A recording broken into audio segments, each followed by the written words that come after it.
Bienvenidos a La Esencia aquí en Mega TV. En estos días, más que nunca, hay mucha preocupación con respecto a los casos de acoso escolar, abuso de menores.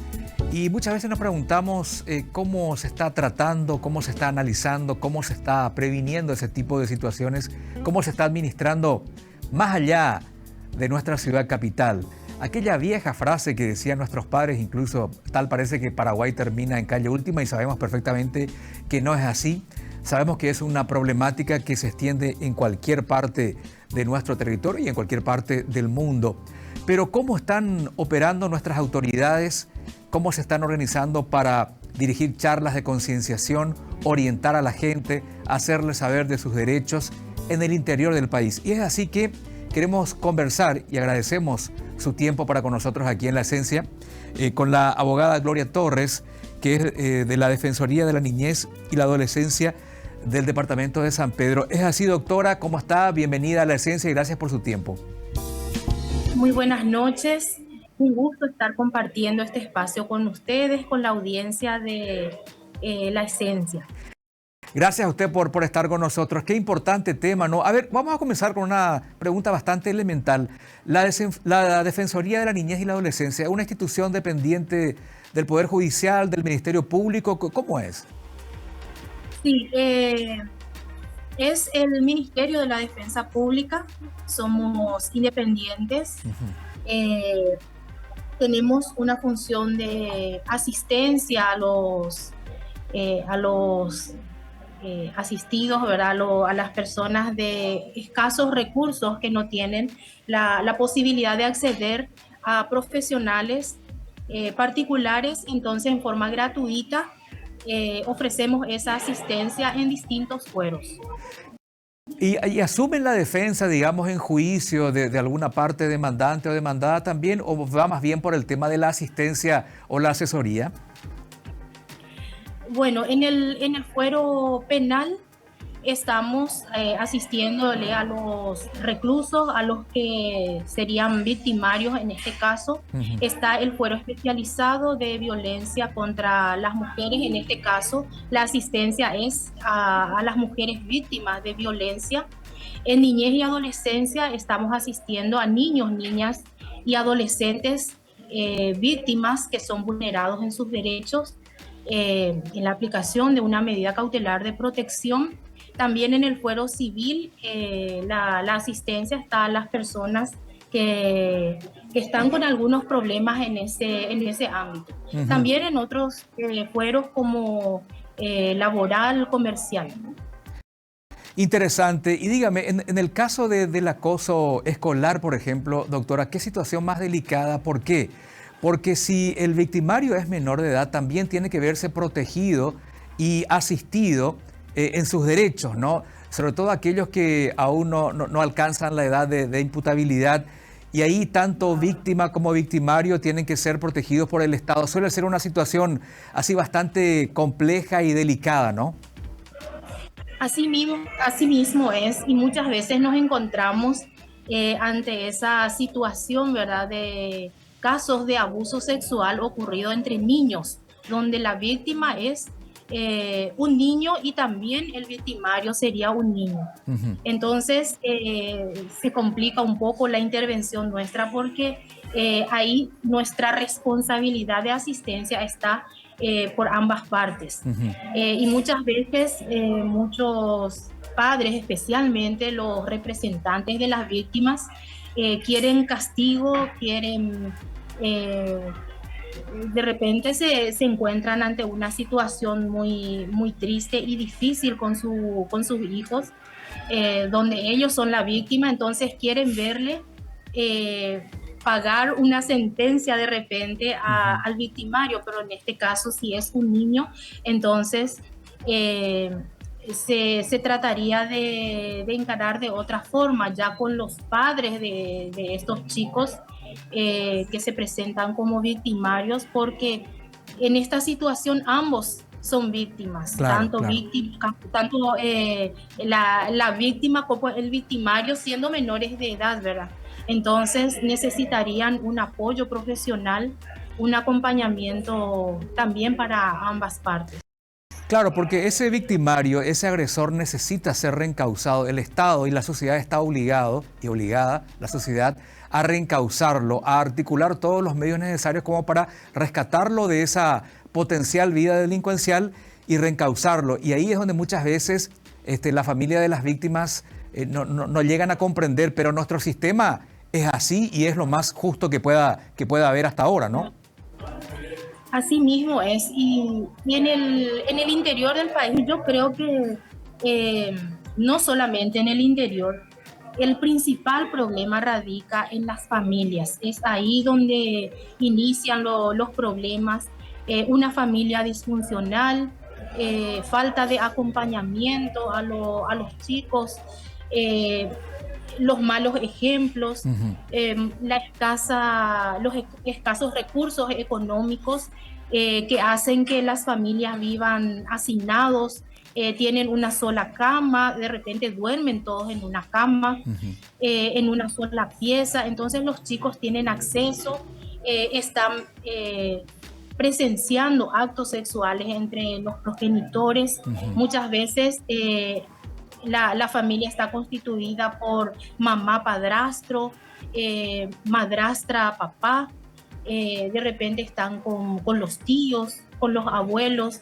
Eso facilita a que tengan acceso de repente a videos pornográficos. Este tema de la pandemia, por ejemplo, facilitó mucho el acceso a los teléfonos celulares, al internet, y a través de eso también a estos videos, ¿verdad?, de pornografía que hacen volar la imaginación de nuestros niños, niñas y adolescentes, y de repente una falta de orientación empezando desde casa hace que aparezcan estos hechos de abuso sexual en niños y en mayor proporción después de la pandemia.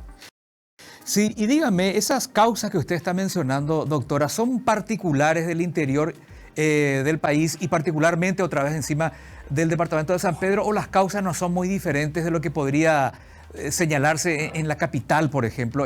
¿La problemática es esencialmente la misma? Y no veo que sea solamente del interior, yo creo que es a nivel general. El principal problema que radique en la familia. Es en la familia donde el niño, la niña o adolescente debería recibir esa protección, ese apoyo, ese acompañamiento, esas primeras orientaciones.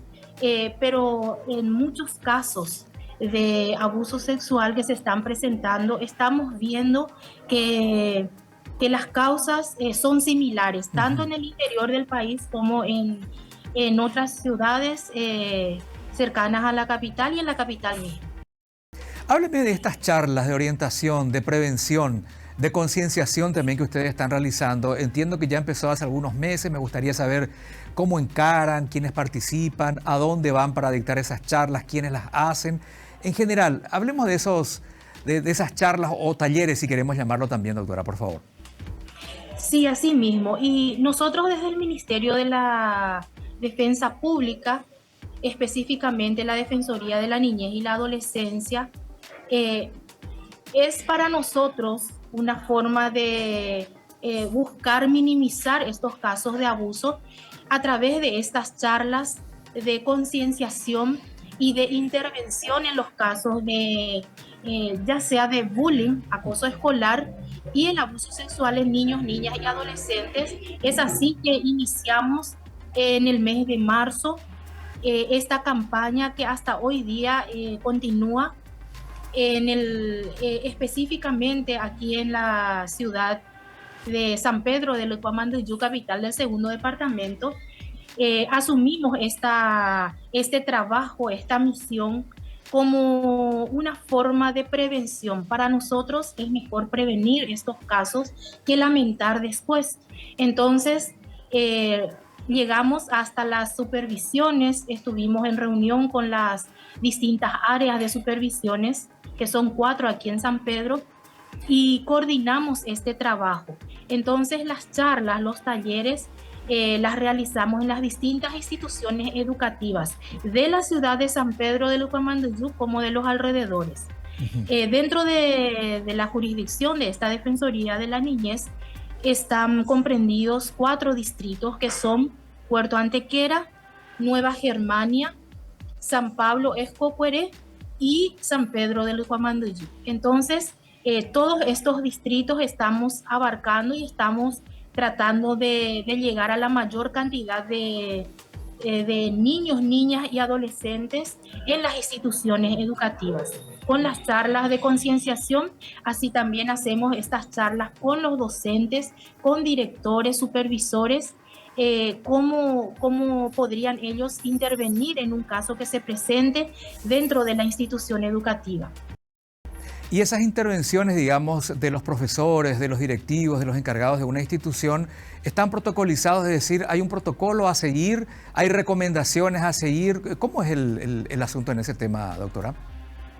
Sí, hay un protocolo que está en vigencia que era muy poco conocido, ¿verdad? Hasta que surgieron casos, un caso sonado que ocurrió en Central, ¿verdad? Sí. Sobre un hecho de abuso.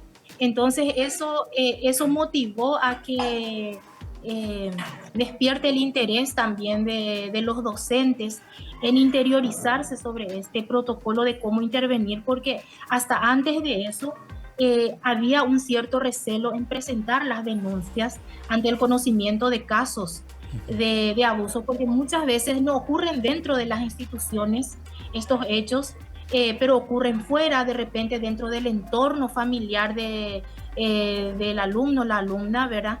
Entonces ellos van y por confianza o le cuentan a la profesora, a la directora o a sus compañeritos, compañeritas de clase, y estos a su vez van y hacen llegar a conocimiento de las autoridades educativas, ¿verdad? De la profesora.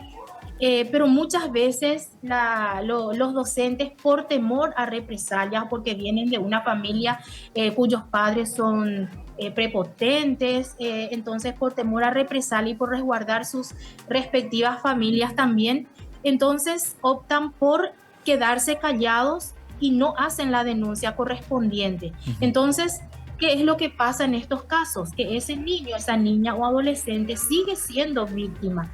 Y ante ese pedido de auxilio, porque al contarle a otras personas están pidiendo auxilio, están pidiendo que se les ayude. Y ante la no respuesta, ¿verdad?, de estas personas, entonces siguen padeciendo este hecho punible, ¿verdad? Siguen siendo víctimas.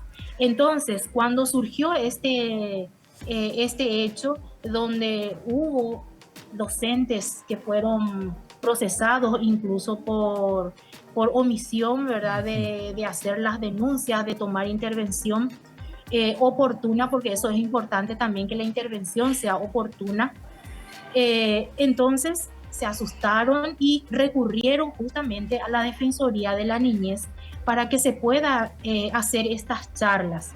Entonces fue ahí donde iniciamos ya en el mes de marzo, porque en el mes de marzo se conmemora la campaña de lucha contra el acoso escolar o bullying, que también abunda en nuestras instituciones educativas en todos los niveles, en todos los ciclos.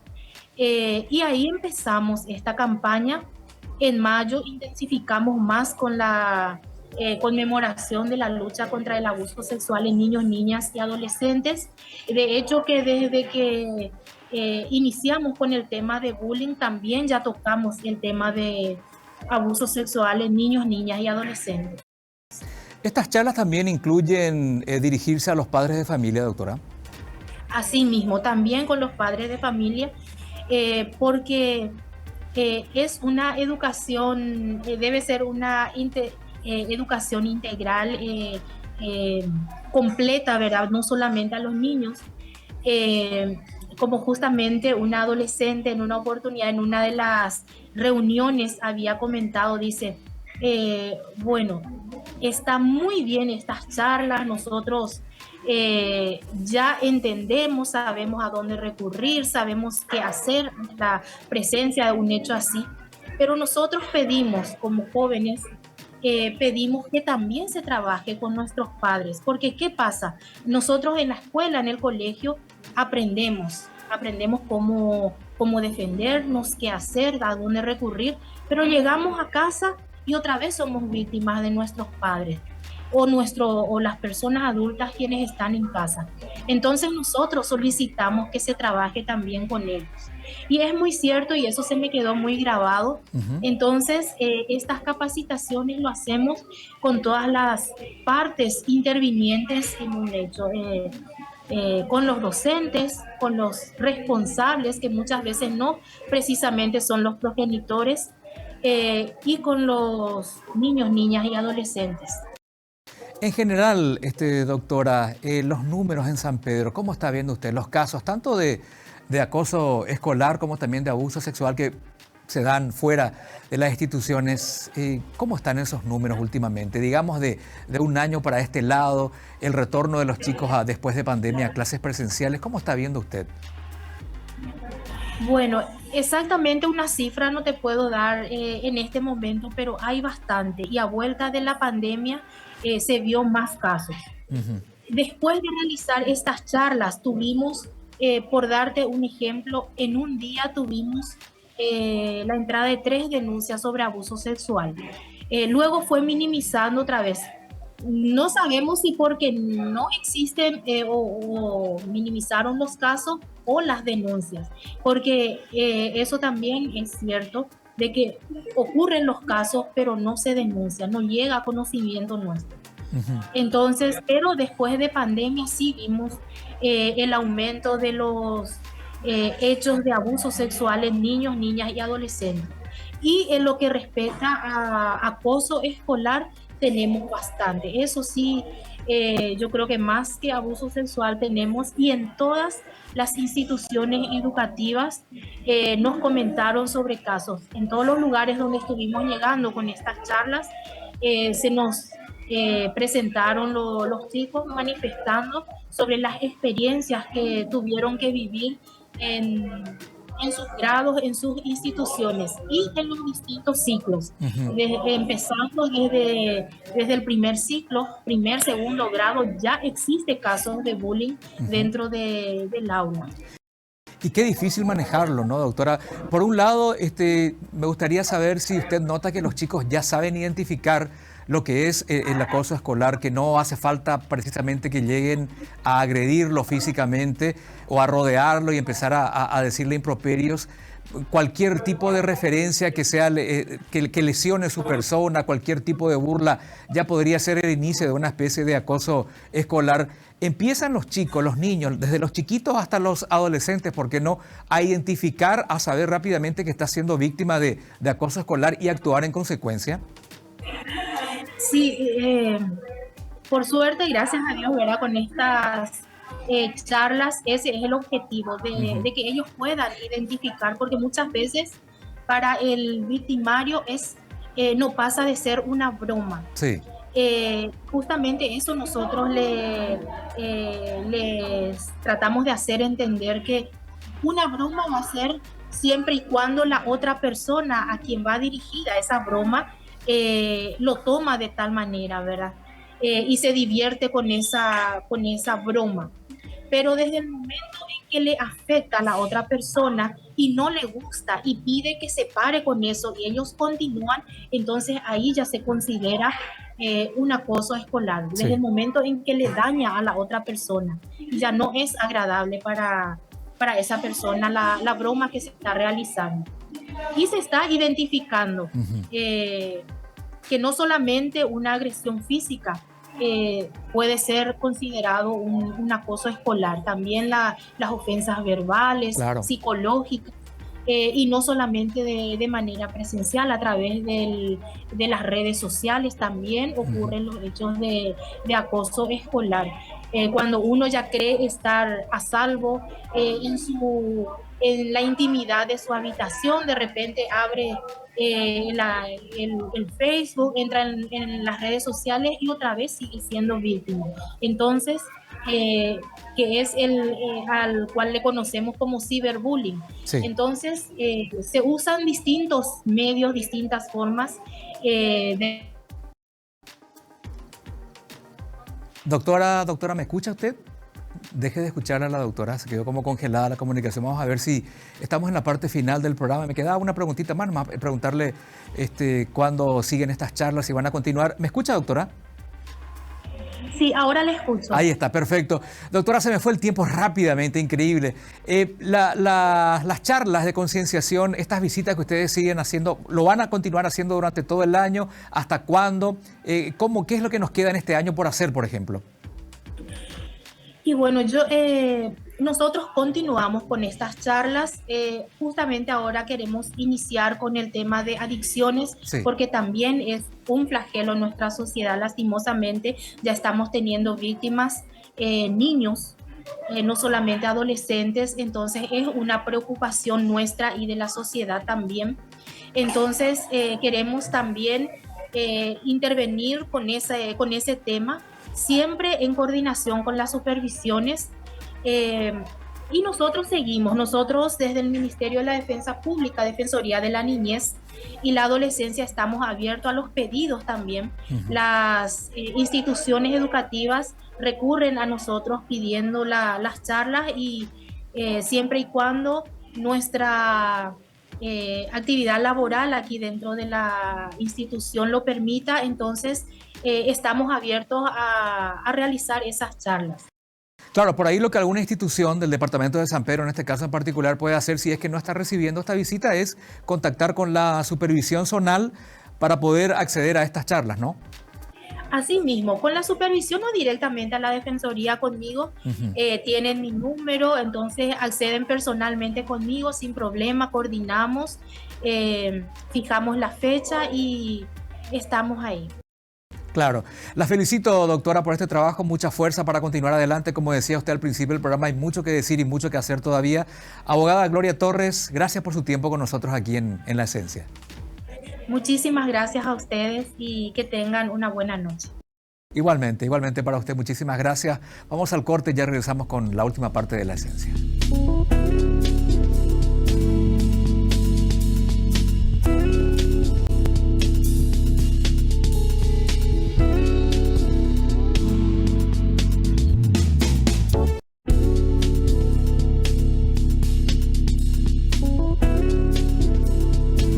Bueno, la importancia innegable de este tipo de actividades, por un lado en el caso del acoso escolar, que el niño sepa cuando está empezando a ser víctima de lo que es acoso escolar o bullying, como también le decimos, ¿no?